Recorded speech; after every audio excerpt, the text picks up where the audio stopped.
జై దుర్గా జై దుర్గా జై దుర్గా జై దుర్గా శ్రీ ఆదిపరాశక్తికి ఓకేనా.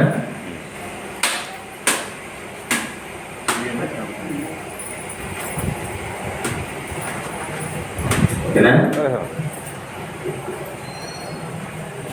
श्री गणेश महाराज के सर्व विघ्नाधिपति के ओम शक्ति ओम शक्ति हींकारासन गर्भतानलशिकां सौहा क्लीं कलां बिभ्रतिं सौवर्णां भरदारिणीं वरसुधा दौत्यां त्रिनेत्रज्वलां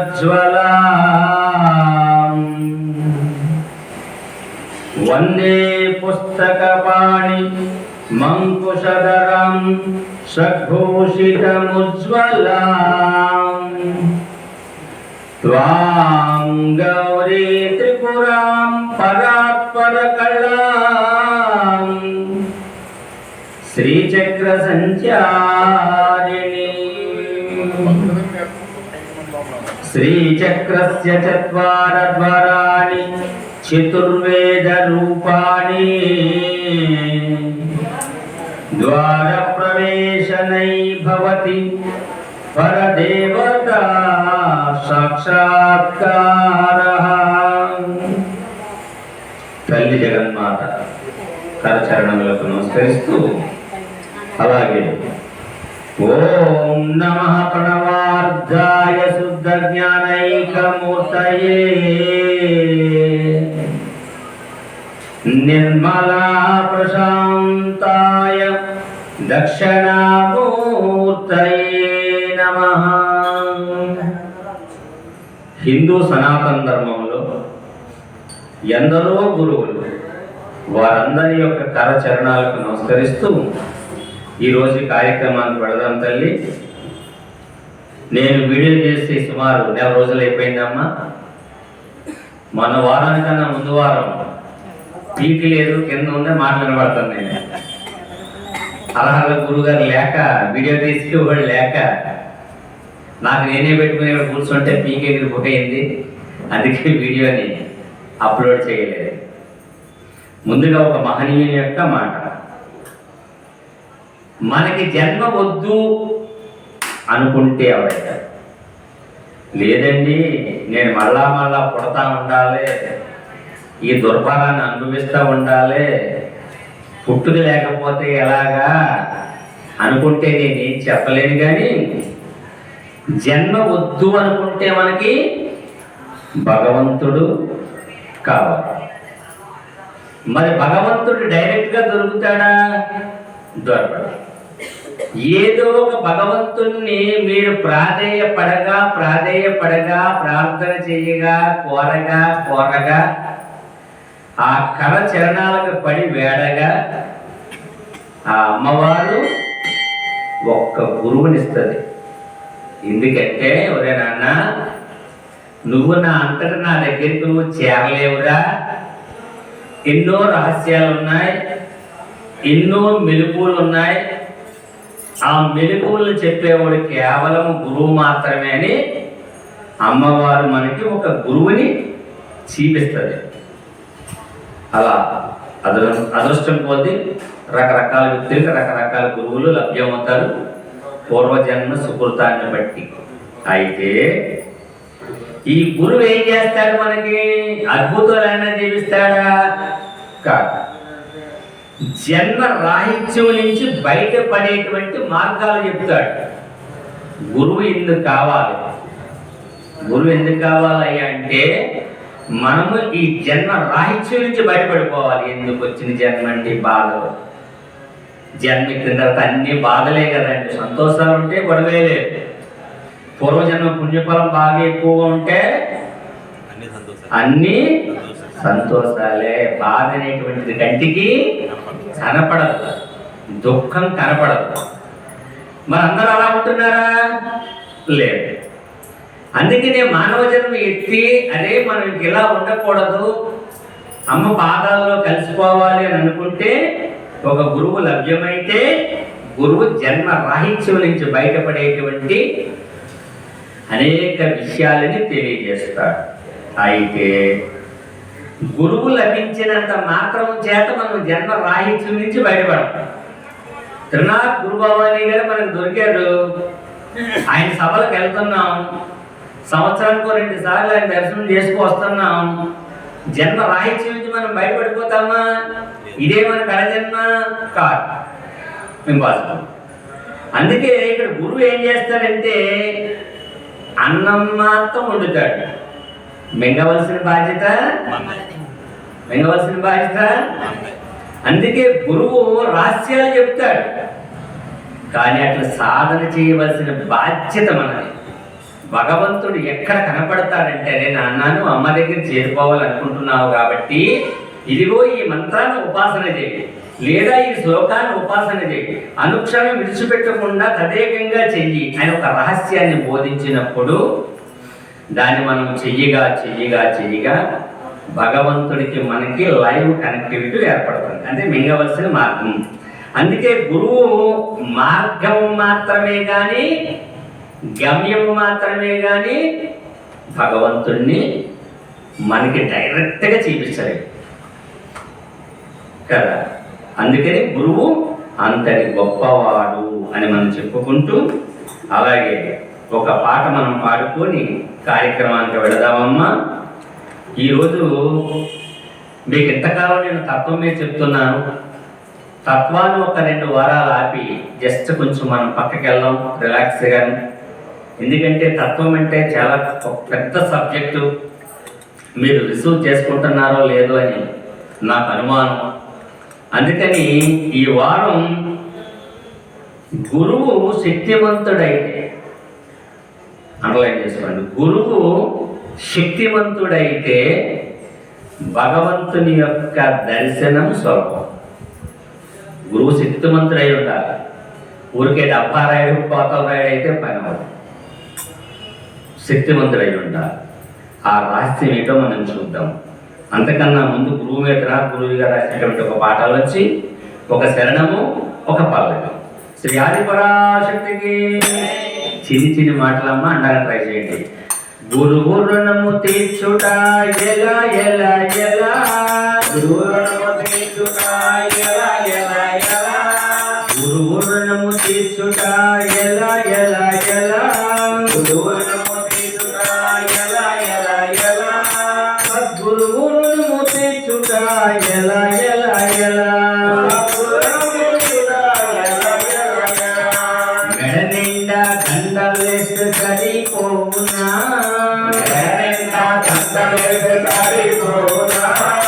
దక్షిణ తాంబూలముతో తృప్తి చెందునా,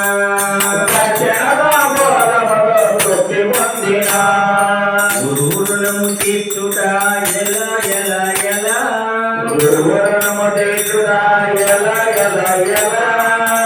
తల్లి రుణం ఒక్కటి, గురువు రుణం ఒక్కటి తీర్చలేదు. తల్లి రుణం తీర్చలేదు, గురువు రుణం కూడా తీర్చలేదు. 2 ఒకటే. గురువు మనకి ఏం చేస్తున్నాడు? భవసాగరమవలీలగ దాటించిన, భవసాగరమవలీలగ దాటించిన,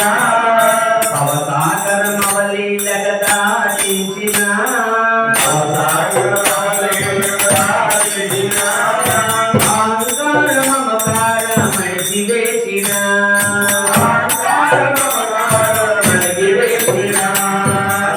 గురువు తన శిష్యుడిగా ఒక్కసారి స్వీకరించాడు అంటే వాడిలో ఉండేటువంటి చెడ్డ క్వాలిటీస్ని తీసేయాలి.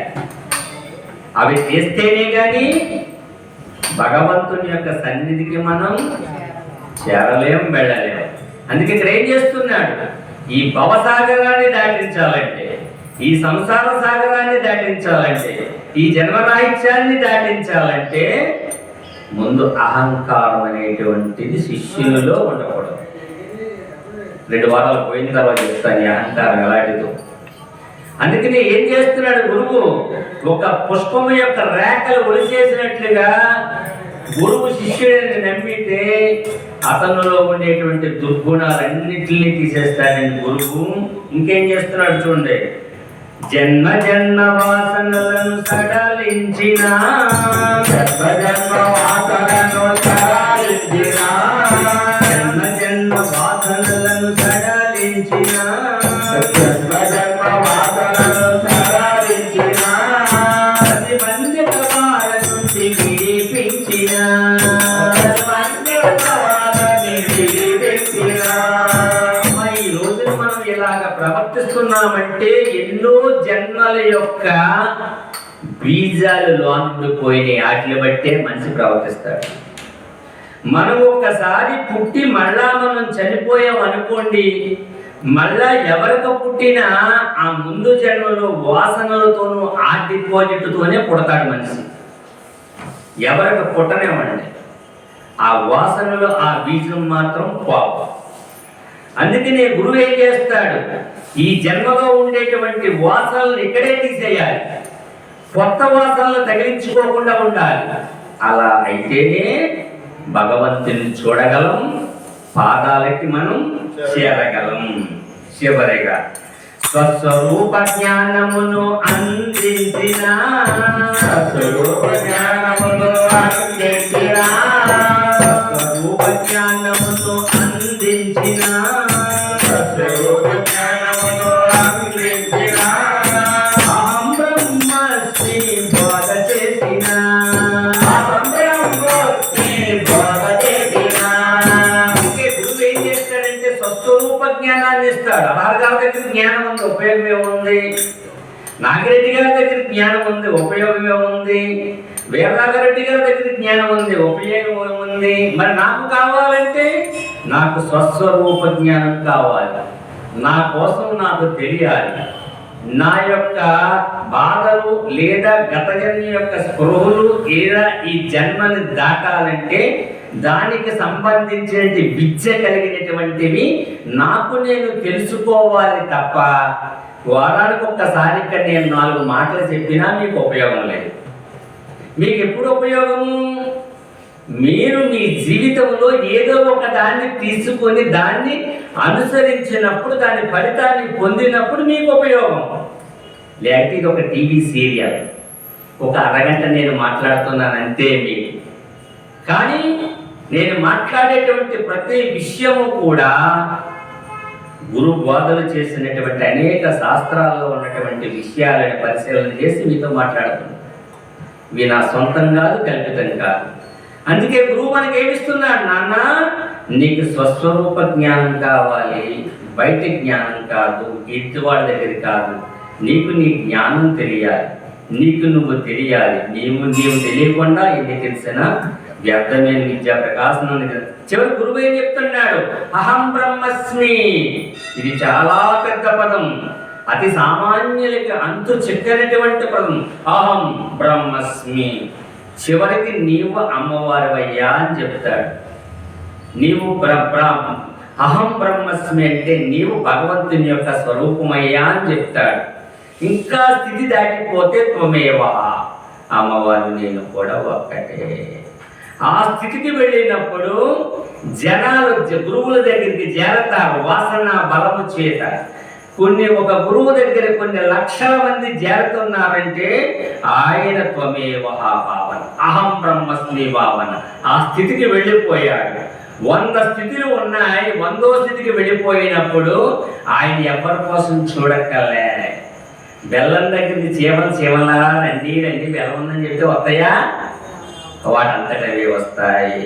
అందుకే ఒక మానవుడిగా పుట్టి ఆర్డినరీ పర్సన్గా ఉండి తన ఉపాసన బలం చేత అమ్మవారు నేను ఒకటే అయినట్టు స్థితికి ఎవరైతే వెళతారో వాళ్ళ దగ్గర కొల్లలైనటువంటి భక్తులు ఉంటారు, సేవ చేస్తూ ఉంటారు, తరిస్తూ ఉంటారు. అది గురువులో ఉండేటువంటి గొప్పతనం. చివరిగా విజయానంద గురుదేవుల చరణ దాసుగా, విజయానంద గురుదేవుల చరణ దాసుగా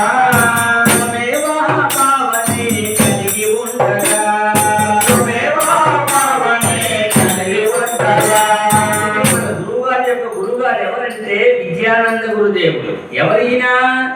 మనకి తిరుపతి దగ్గర ఉండేటువంటి ఏర్పేడం అనేటువంటి గ్రామంలో వ్యాసాశ్రమం అనేటువంటి ఆశ్రమానికి మలయాళ స్వాముల వారు స్థాపిస్తే, మలయాళ స్వాముల వారు అంటే మా మెడ్రాసు రాష్ట్రం నుంచి వచ్చి మన ఆంధ్రప్రదేశ్లో స్థిరపడిపోయి పెద్ద కోట్లాది రూపాయల విలువ కలిగినటువంటి ఒక ఆశ్రమాన్ని స్థాపిస్తే, ఆ ఆశ్రమానికి పరంపరగా పీఠాధిపతులు వస్తుంటే అందులో ఒక పీఠాధిపతి అయినటువంటి విద్యానంద స్వాముల యొక్క గురువు ఆయన, మన గురువు గారికి గురువు ఆయన.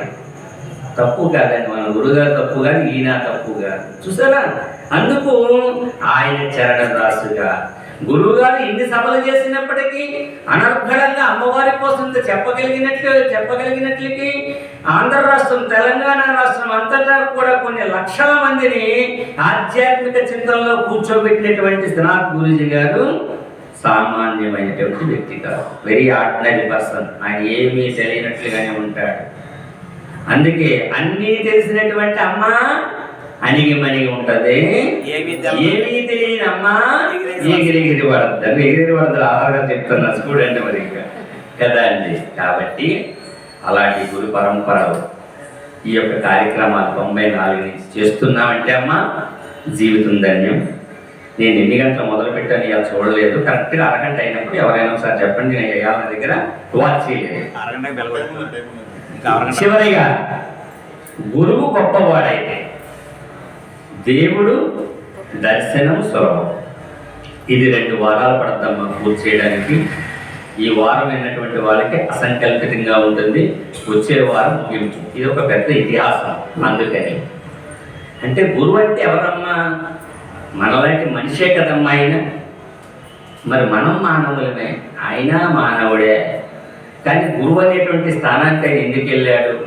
ఎంతో ఉపాసనా బలం చేత, అమ్మవారి అనుగ్రహం చేత అక్కడికి వెళ్ళాడు. కానీ అలాంటి ఉపాసనా పరుల యొక్క ఒక మనిషిని అమ్మ యాక్చువల్గా మనకు భగవంతుడు దర్శనం కావాలనుకో ఎంత సాధన చేయాలి, ఎన్ని పాటలు పడాలి. ఎంతో సాధన చేస్తేనే కానీ ఆయన యొక్క దర్శనం మనకు కలగదు. మీరు విష్ణు భక్తులు అనుకోండి, విష్ణుమూర్తి యొక్క దర్శనం కలగాలనుకోండి ఎంతో తపస్సు చేయాలి, ఎంతో ఉపాసన చేయాలి. చెయ్యిగా జీవితంలో ఇప్పుడు అప్పటికి ఆయన దర్శనం కలగవచ్చు. ఎక్కడ కలుగుద్ది? ఇలా చూసే శక్తి మనకు లేదు. మనం ఆర్డినరీ పర్సన్స్, కనీసం స్వప్నావస్థలోనైనా చూడాలి.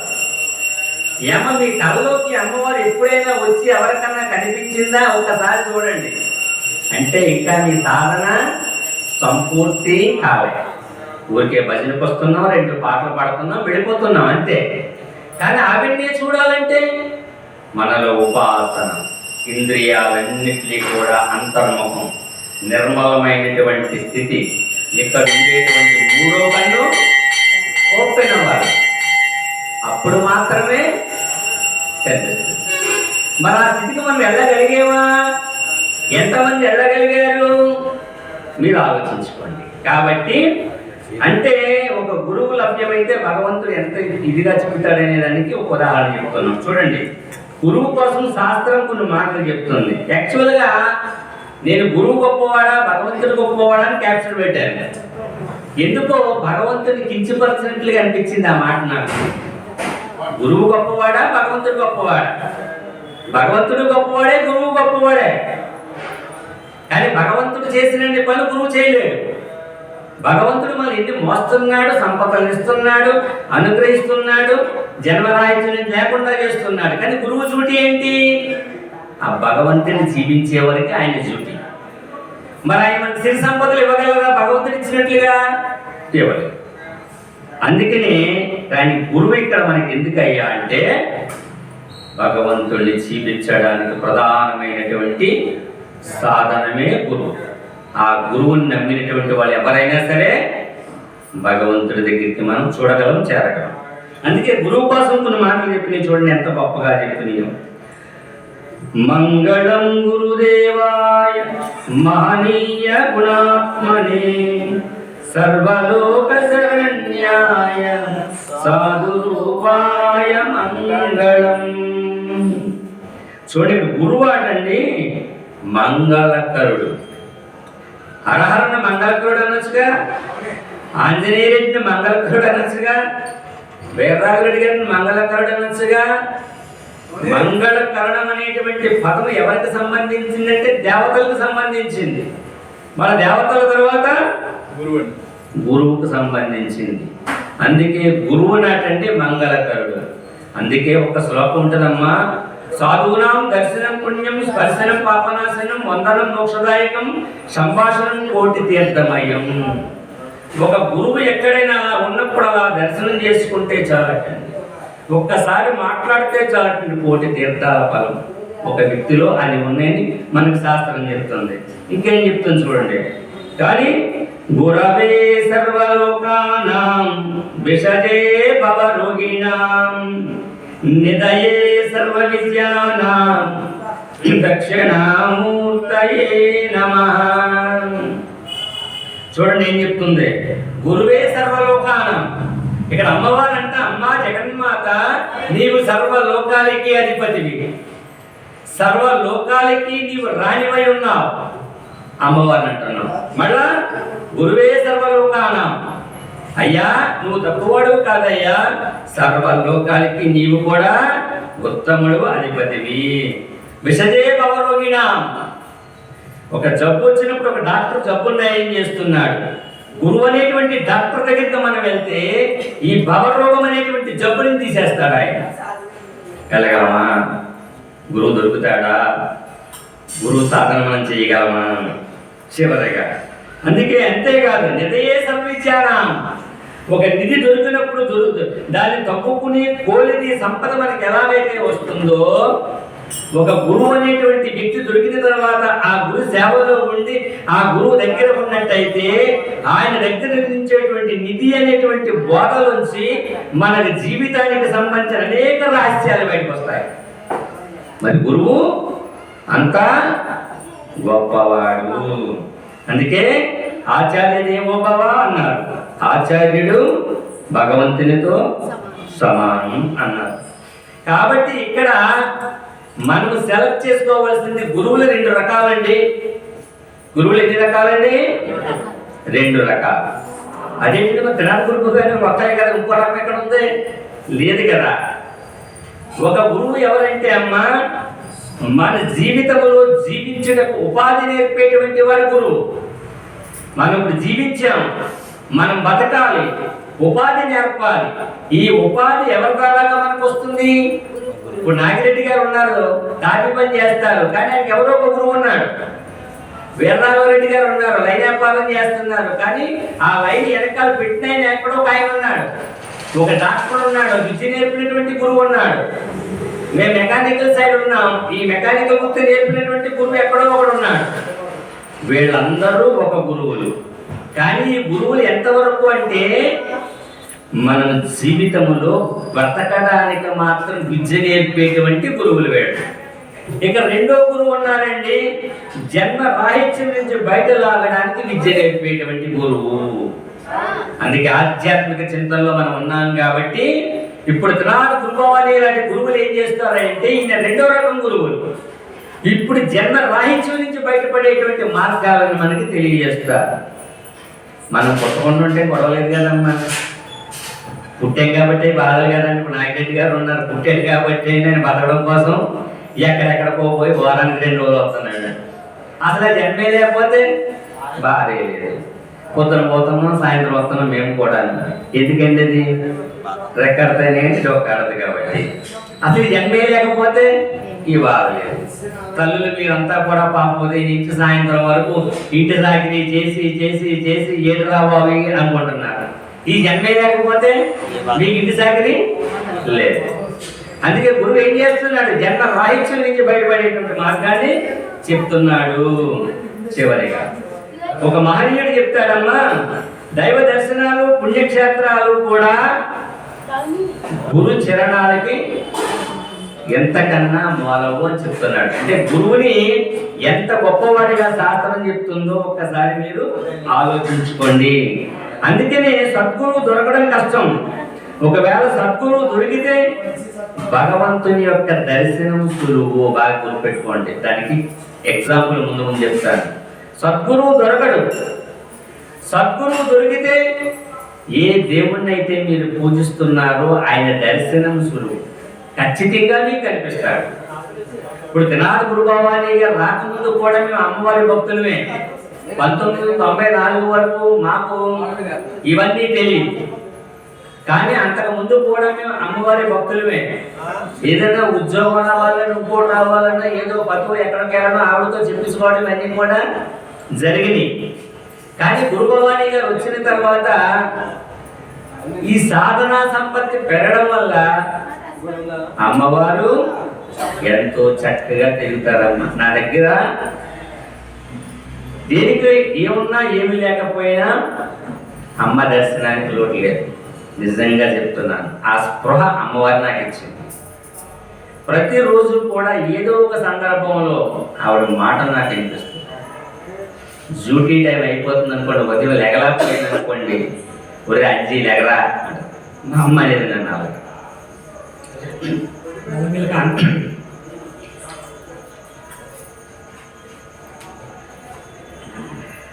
మరి ఈశ్వరు నుంచి ఆ మాట ఎలా వస్తుంది, మనకి ఎలా కనబడుతుంది అంటే ఇంద్రియాలన్నీ కూడా ఆమెకు చూనైపోయాయి. జరగబోయేది కూడా చూపిస్తూ ఉంటుంది, మీకు కూడా తెలుస్తుంది. అదే దైవ దర్శనం చివరిగా. అందుకనే విద్యా ప్రకాశానందగిరి స్వామి వారు ఒక మాట అంటారు చివరిగా, చెప్పేసుకుని ఆపేసి రేపు వారం గురువు సేవ చేయడం వల్ల భగవంతుడు ఎంత సులువుగా దొరుకుతాడనేటువంటిది రేపు వారం మనం తెలుసుకుందాం. అందుకనే ఏ భగవంతుడిని అయితే చేరాలని మనం పరితపిస్తున్నామో, 84 లక్షల జీవరాశుల్లో ఈ మానవ జన్మ ఎత్తి అనేక ఉపాధి కోసం మనం పోరాడుతూ మనలాంటి వాళ్ళు ఈ భగవంతుని యొక్క దర్శనం జరిగితే చాలు, అంత్యకాలంలో చేర్చుకుంటే చాలు అని మనం ఎలాగైతే పోరాడుతున్నామో, ఈ భగవంతుడు కూడా అమ్మా వాడు ఏం చేశాడు తెలుసా అమ్మా? భగవంతుడు కొన్ని బొమ్మల్ని పుట్టించి, అంటే మనలాంటి బొమ్మల్ని కొంతమందిని పుట్టించి, మన ఎదురుగుండా మాయ అనేటువంటి ఒక భూతాన్ని పుట్టించి, ఒరే నాన్న ఈ భూతాన్ని కానీ ఈ మాయ అనేటువంటి భూతాన్ని కానీ నువ్వు జయిస్తే నా దగ్గరికి వస్తావు. ఈ మాయ అనేటువంటి భూతాన్ని నువ్వు జయించలేకపోతే మళ్ళా పునరపి జననం సావు పుట్టుకలో పడవలసిందే అని భగవంతుడు చెప్తున్నాడు. అందుకే విద్యా ప్రకాశానందగిరి స్వాములు వారు చెప్తున్నారు. చూడండి, ఈ సృష్టిలో మన పాత్ర ఏంటో ఒక చూడండి. జగన్నాటక సాలయేరన్నా జగన్నాటక సూత్రధారిని కలుగు మోరన్నా. నువ్వు భగవంతుడు కావాలని పరితపిస్తున్నావు. నీవు భగవంతుణ్ణి నీది కానిది ఏది అడిగినా కూడా నేను చాలాసార్లు చెప్తున్నాను, ఎవడో ఎవడో ఎవడో. ఇంకో భవానీలు మాలేసుకొని పాప ఎక్కడి నుంచో పాదయాత్రతో వెళ్తున్నారు. వాళ్ళు పాదయాత్రలో ఎంత శ్రమ ఉంటుంది చెప్పండి. దానివల్ల ఉపయోగం ఏంటండి? వాళ్ళకి డబ్బు వస్తుందా? భవానీలకి వాళ్ళకి ఏం మాలేసినప్పుడు డబ్బు వస్తుందా? రాదు. విజయవాడ ఎత్తులో అమ్మవారు పళ్ళెం పట్టుకుని రెడీగా ఉంటుందా? ఒరే నాన్న మీరు నడిచి వచ్చారు కదా, నేను పళ్ళెం పట్టుకుని రెడీగా ఉంటుందా? బొమ్మం కాడ ఉండదు. మరి నడిచి వెళ్తున్నారు, ఉపయోగం ఏంటండి? ఎన్నో బాధలు పడుతూ శరీరం యొక్క శ్రమ పడుతూ నడిచెళ్తున్నారు. మరి వీళ్ళకి లాభం ఏంటి? మానవ జీవితం ఎత్తిన తర్వాత అనేక కర్మలతో నిండిపోయి ఉన్నటువంటి ఈ జీవితం, ఈ కర్మల్ని అనుభవించాలి. అదిగో అలాంటి మాలలేసి వాళ్ళు నడుచుకుంటూ నడుచుకుంటూ వెళ్ళగా వెళ్ళగా అనేక బాధలు ఈ యాత్రలో వాళ్ళు పడతారు. కాబట్టి వాళ్ళ దగ్గర ఉండేటువంటి కర్మశేషం దొరుకుతుంది. రెండు, అమ్మవారి యొక్క దయ కలుగుతుంది. ఒక్కొక్క మనిషి దగ్గర ఫర్ ఎగ్జాంపుల్ మాతో సహా ఒక 1000 కర్మ ఫలితం ఉందనుకోండి, ఈ కర్మను మనం అనుభవిస్తేనే కానీ పోదది. ఎవరైనా సరే ఎవరైనా సోదరి మాటలు చెప్తాడేమో, కర్మ అది కదా, ఇలా దానం చేస్తే పోతే దానం చేస్తే పోతుందని అంటారేమో. నమ్మకండి, పోదు. ఎవరు చేసిన కర్మ వారన పగించక ఎవరికైనా తప్పదా. నేను చేసిన పాపం నేనే అనుభవించాలమ్మా, మీరు చేసిన పాపాలు మీరే అనుభవించాలి. పోదు. అందుకని ఇలాంటి యాత్రలు చేయడం వల్ల ఈ బాధలో, ఈ ప్రయాసలో కొంత కర్మశేషం తగ్గిపోతుంది. ఒకవేళ ఈ పాదయాత్ర చేసేటువంటి భవానీ దగ్గర 100 కర్మ ఉందనుకోండి, ఫర్ ఎగ్జాంపుల్ మీకు చెప్తున్నాను, వీళ్ళు నడిచేటువంటిది 500 ఫలం ఉందనుకోండి, పాపం కానీ పుణ్యం కానీ తగ్గాలనుకోండి, ఈ 100 తగ్గుతుల్లోకి మిగిలిన 400 పుణ్యం మీద డిపాజిట్ అయిపోతాయి యాత్రలో. కానీ ఎంత ఉందో ఎంత లేదో కొలమానం మనకు తెలుసా? తెలియదు. మనకి ఎప్పుడు తెలుస్తుంది? బాధ లేనటువంటి జీవితం మీకు ఎవరికైనా వచ్చిందంటే మీ కర్మఫలం తీరలేటేనమ్మా. నిత్యం అనేక సమస్యలతో బాధపడుతూ, బెంగలతో, చీకులతో, చికాకులతో, చింతలతో కురుకుపోతూ ఉంటే ఇంకా మీ దగ్గర కర్మ ఫలితం ఉంది. ఏనాడైతే హ్యాపీనెస్ వచ్చేస్తుందో, భార్యతో కానీ, మనవలతో కానీ, పిల్లలతో కానీ, కూతురుతో కానీ, కొడుకుతో కానీ సంతోషమైనటువంటిది వచ్చేస్తుందో అన్నాడు మీ కర్మ తగ్గిపోయినట్టే. కానీ ఒక కర్మ ఉంటుంది, పూర్వజన్మ కృతం పాపం వ్యాధి రూపేణ పీడిత. ఇంకా కొంత కర్మ వ్యాధుల రూపంలో మనల్ని చివరి దాకా బాధిస్తుంది. అందుకని విద్యా ప్రకాశనం ఏం చెప్తున్నాడు? ఈ జగత్తంతా కూడా ఒక నాటకశాల. ఈ భగవంతుడు, మనము, పాత్రలు ఇవన్నీ కూడా ఒక నాటకం. ఈ నాటకంలో భగవంతుడు ఆడించేటువంటి నాటకంలో మనం పాత్రలు చేస్తున్నాం. ఇదేం చెప్తున్నాడు?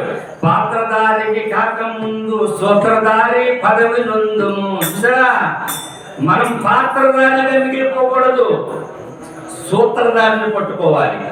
మన అమ్మని నమ్మే మనందరం పాత్రధారులు. సూత్రధారి ఎవరండి? అమ్మవారు. అమ్మను పట్టుకోవాలి. అమ్మను పట్టుకోవడానికి ఎంతమంది ట్రై చేస్తున్నారు? మీరు ఆలోచించు. వేషమంతయు వదిలివేసి మరణ ఎన్నడు సేకరించకు. చూసారా, ఈ మానవ జన్మ వచ్చేసింది, వేషం వేశాం. కానీ అమ్మ పాదాల కోసం గోల పెడుతున్నాం, తిరుగుతున్నాం. అమ్మ అనుగ్రహించింది, ఈ వేషం తీసేయండి, మానవ జన్మ అనే వేషం తీసేయండి, అమ్మ పాదాల్లో కలిసిపోదాం. ఇంక ఈ జగన్నాటకంలో మనం ఎట్టి పరిస్థితుల్లో కూడా మనం ఉండం. చివరిగా భవానీలు మాలేసుకున్నారు కాబట్టి దీక్షలో ఫలితం చెప్తున్నాను చూడండి. పాదయాత్ర వెళ్ళినప్పుడు ఇప్పుడు అయ్యప్ప స్వామి దీక్ష ఉందండి.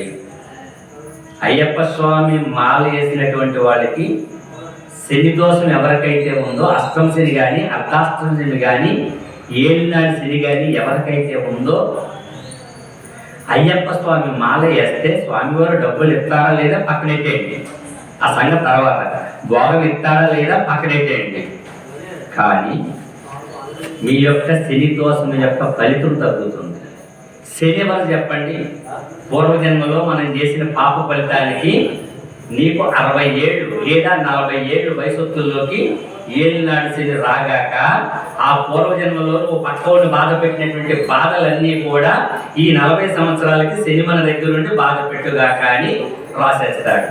అందుకే శని నీచములో ఉన్నప్పుడు బాధలు, అదే శని ఉచ్చములో ఉన్నప్పుడు అమ్మవారికి అన్ని ఎక్కువ డబ్బు ఇస్తాడు ఆయన. అమ్మవారి ఇచ్చే డబ్బు ఏ పాటిదండి? శనీశ్వరుడు అంతకు మించిన డబ్బు ఇస్తాడు. ఆయన ఎక్కడ ఉండాలి? ఉచ్చములో ఉండాలి, నీచములో ఉండకూడదు. అందుకనే అయ్యప్ప స్వామి వరం అడిగాడు. అలాగే అమ్మవారు కూడా కొన్ని వరాలు అడుగుద్ది తన భక్తుల కోసం. కొంత వెలుసుబాటుని ఇస్తుంది ఖచ్చితంగా. భగవంతుని సేవ చేస్తే ఫలితం లేదని ఇప్పుడు మనం అనుకోవద్దు, ఫలితం వస్తుంది. చివరిగా మాట్లాడుతున్నాను. అందుకనే అయ్యప్ప స్వామి శనీశ్వరుని అడిగాడు, నాయనా శనీశ్వర, నీకు నల్ల వస్త్రాలంటే ఇష్టం కాబట్టి నా భక్తులు నల్ల బట్టలు ధరిస్తారు అని ఒకటో మాట. ఆయనకు నలుపు అంటే ఇష్టం. అందుకే శనీశ్వర మాల ఎంతకాలం వేసినా నల్ల వస్త్రాలు వేయాలి తప్ప, నేను గురుస్వామిని అని చెప్పేసి కాషాయ రంగు, నేను గురుస్వామిని అని చెప్పేసి నీలం రంగు వేయకూడదు. ఆయన ఇచ్చేది మాట, నీకు ఇష్టమైన నలుపు నీ వస్త్రాలు నా భక్తులు ధరిస్తారు. నీ శని మహాదశ పట్టుకున్నప్పుడు ఆ వ్యక్తి ఉంటాడో, కూర్చుంటాడో, తినడో, కిందడుకుంటాడో, మీదడుకుంటాడో కూడా వారికే తెలియదు. కాబట్టి నా మాల వేసుకున్నటువంటి భక్తులు కతికి నేల మీద పడుకోబెడతానని చెప్పి ఇచ్చాడు ఆయన. అందుకే ఈ మాల వేసినటువంటి వాడు కతికి నేల మీద రుమాల వరుసలు పడుకోవాలి. కొత్త దుప్పట్లకు 4 వరుసలు పడుకోకూడదు. మెత్తగా ఉంటుంది కదా, 4 కొత్త దుప్పట్లు ఇట్టుకుని పడుకుంటే మెత్తగా ఉంటుంది కదా, పడుకోకూడదు. ఎందుకు మన యొక్క కర్మ ఫలితం తగ్గాలంటే కటికి నేల మీద పడుకుంటారని చెప్పారు. ఇకపోతే చెరి పట్టుకున్నటువంటి వాళ్ళ ముఖం పేడాకృతిగా కాళ్ళకు జోడులు ఉన్నాయో లేదో తిరుగుతున్నారో లేదో అనేటువంటి స్థితిలో ఉంటారు కాబట్టి జోడు తీయించేస్తున్నారు. రాళ్ళలోను రప్పల్లోనూ అలా గుచ్చుకుంటా ఉంటే ఆ బాధను బలాయిస్తూ నా దర్శనానికి వస్తారు. అంటే నువ్వు పెట్టేటువంటి బాధనే నేనే పెట్టేస్తున్నాను కాబట్టి నా భక్తులకు నువ్వు వెసుపాటి ఇయ్యి అని అయ్యప్ప స్వామి అడిగాడు. ఇప్పుడు పిల్లోడు తప్పు చేశాడు అనుకోండి, ఎదట నువ్వు కొర్రా నా కొడక నేను కొడతానని వచ్చింది అనుకోండి, ఆ తల్లి గబగోదాలు బాధేసింది అనుకోండి, ఆవిడ ఏం చేస్తుంది? ఇంకెందుకు కొడతాం అనుకోండి. మన కొడుకులు మనమే కొట్టేసుకుంటే ఇంకా ఆవిడ కోపం తీరిపోతే పడుపు తీరిపోతాయి. అలాగే శనీశ్వరుడు పెట్టే బాధ అయ్యప్ప స్వామి పెట్టాడు అనుకోండి, ఆయన పడుపు తీరిపోతాడు. అలాగే వదిలి వెళ్ళిపోతాడా? ఆయన ఒక బియ్య బాధ మనం పెట్టాలన్నప్పుడు అయ్యప్ప స్వామిని దీక్ష చేసినప్పుడు 300 ఫలితం వచ్చినప్పుడు 1000 నుంచి ఇమీడియట్లీ 300 తగ్గిపోతే ఇంకెంతుంది? 700. ఇవి దీక్షల్లో ఉండేటువంటి రహస్యాలమ్మ. ఇలా చెప్పుకుంటూ పోతే కాలం ఎంతో అయిపోద్ది. అర్హం అనుకుంటున్నాడు, నేను మైక్ ఎప్పుడు వదిలేస్తాడు రా బాబు వీడు అనుకుంటున్నాడు. ఎందుకంటే నాకు కళ్ళులో ఉన్నటువంటి భావం తెలుసండి. చూపును బట్టి మనసులో ఏమనుకుంటారో భావం తెలుసు. కొన్ని వేల మందిని చూడడం వల్ల నాకు ఈ సైకాలజీ వచ్చేసింది. కొంతమంది తలలా పెడుతుంటారు అంటే నా మాటలో బోరు కొట్టేస్తాను అని నాకు అర్థమైపోతుంది. అందుకే నేను జనాన్ని చూస్తూ ఉంటాను. సైకాలజీ తెలుసమ్మా నాకు. ఒక తల్లి 10 నిమిషాలు మాట్లాడతారు, గుణం ఎలాంటిదో నాకు తెలిసిపోతుంది. కొన్ని వేల మందిని చూడడం వల్ల నాకు ఆ సైకాలజీ వచ్చేసింది. కాబట్టి మన అర్హర అలా అనుకుంటున్నాడు. కాబట్టి ఈ రోజు ఈ కార్యక్రమానికి వచ్చినటువంటి మీ అందరి కుటుంబాలని కూడా సర్వేశ్వర సర్వకాల సర్వేస్తలేదు ఆయన ఆరోగ్య ఐశ్వర్యాలు ఇవ్వాలని కోరుకుంటూ వచ్చేవారు తప్పకుండా రెండమ్మ. గురువు యొక్క గొప్పతనం, దానివల్ల భగవంతుని యొక్క దర్శనం ఏ విధంగా లభిస్తుంది అనేటువంటి విషయాన్ని మీకు తెలియజేసి మళ్ళా మనం తత్వం మీదకి వెళ్ళిపోదాం. అలాగే ఈ రోజు అమ్మవారి యొక్క యాత్ర చేయడానికి వచ్చినటువంటి ఎక్కడి నుంచి వచ్చినటువంటి భవానీలందరికీ కూడా జగన్మాత వారికి వారి మనసులో ఉండేటువంటి కోరికలను తీరుస్తూ వాళ్ళ యొక్క యాత్ర సఫలీకృతం కావాలని అమ్మవారిని మనసు పూర్తిగా వేడుకుంటున్నాం. సర్వం శ్రీ కనకదుర్గ పరబ్రహ్మార్పణమస్తు. హరి ఓం. ఓం శక్తి.